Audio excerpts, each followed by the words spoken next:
एक dream thought, एक आप ये समझिए कि कभी स्वप्न में आई होगी बात कि क्यों नहीं। शुरू में तो ये उपस्थिति कोई 100-125 की रही होगी, बड़े प्रयास के बाद। और बतलाते हैं ना कि लोग आगे बढ़ते गए और कारवां बढ़ता गया, ऐसा टाइप हुआ। और आज मोबाइल नहीं होता तो संभवतः प्रज्ञोत्सव भी नहीं होता इस लेवल पर। ये मोबाइल का करामात है, ये कंप्यूटराइजेशन का कमाल है, ये मैंने कनेक्टिविटी का कमाल है। सोच तो यही थी कि हम कलाकारों को उत्साहित करें, केवल अपने यहाँ के नहीं, अपने यहाँ तो होता ही था, लेकिन क्या इस कला को हम बाहर के स्कूलों में, बाहर के प्रांतों में, बाहर के छत्तीसगढ़ के अन्य बच्चों में क्या हम उनको आकर्षित करते हैं। किया गया। बुद्धि, ज्ञान, यज्ञ, सूझबूझ और भी अन्य पर्याय का एक नाम है प्रज्ञा और प्रज्ञा उत्सव। जी हाँ, प्रज्ञोत्सव ये कृष्णा पब्लिक स्कूल के द्वारा बीते कई वर्षों से स्कूल के प्रबंधन द्वारा संचालित किया जा रहा है। आज हम चेयरमैन MM त्रिपाठी सर से प्रज्ञोत्सव को लेकर कुछ चर्चा करेंगे, किस तरह का ये आयोजन है और इसके पीछे का मकसद क्या है। सर, आपका स्वागत है। एक ड्रीम थॉट, एक आप ये समझिए कि कभी स्वप्न में आई होगी बात कि क्यों नहीं छत्तीसगढ़ के लोगों को और फिर उसके बाद से उसके बाहर के प्रांतों को बुला करके, उनके आर्टिस्ट को बुला करके हर विधा में, चाहे वो गायन हो, वादन हो, नृत्य हो, पेंटिंग हो, सब विधा में सबको बुलाया जाए।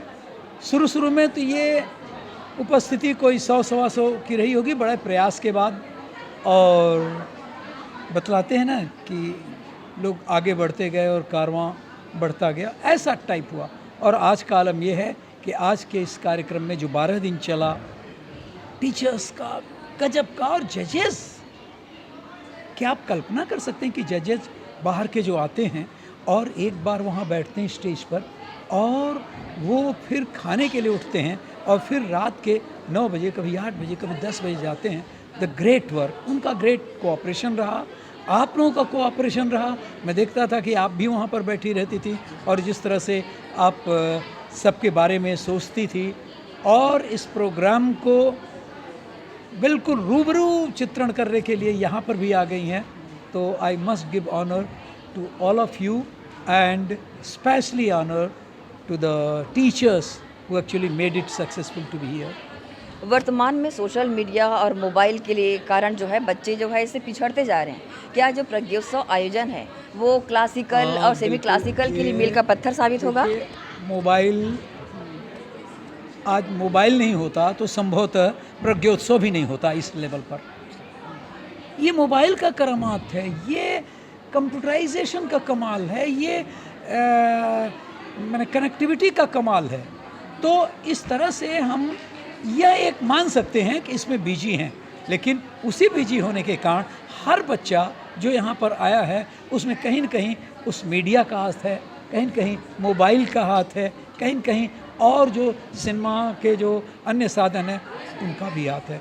तो हम उनको अब अलग नहीं कर सकते, और इसीलिए इस कार्यक्रम का आनंद, मनोरंजन, इसकी महत्ता, इसकी श्रेष्ठता हम दोनों वर्गों को शामिल करके रख सकते हैं। KPS ग्रुप ने प्रज्ञोत्सव का आयोजन किस सोच को लेकर शुरू किया था और कितने वर्ष हो गए प्रज्ञोत्सव को? ये मैं समझता हूँ, I do remember around 20-21 years have been. और सोच तो यही थी कि हम कलाकारों को उत्साहित करें, केवल अपने यहाँ के नहीं, अपने यहाँ तो होता ही था, लेकिन क्या इस कला को हम बाहर के स्कूलों में, बाहर के प्रांतों में, बाहर के छत्तीसगढ़ के अन्य बच्चों में क्या हम उनको आकर्षित करते हैं। किया गया। और इसके लिए टीचर्स ने इनवाइट किया, अच्छी तरह से कम्युनिकेट किया और हुआ, और इस तरह से आज तो आपने देख लिया। लगभग 2000 बच्चों ने यहाँ पर अपनी कला का जौहर दिखाया। कुछ बच्चे जीते, कुछ टीमें जीती, किन्हीं को अवार्ड मिला, किसी को नहीं। लेकिन सर की जो एक बात है, अभी जो मैंने नोट किया था कि अभी तो उड़ान बाकी है। जी हाँ, इस लंबे अंतराल में प्रज्ञोत्सव के आयोजन के माध्यम से कला को, कलाकार को मंच देने का प्रयास KPS ग्रुप ने किया है। सर, आपका सबसे पहले मैं स्वागत और इसके साथ अभिनंदन और धन्यवाद भी करती हूँ। Thank you.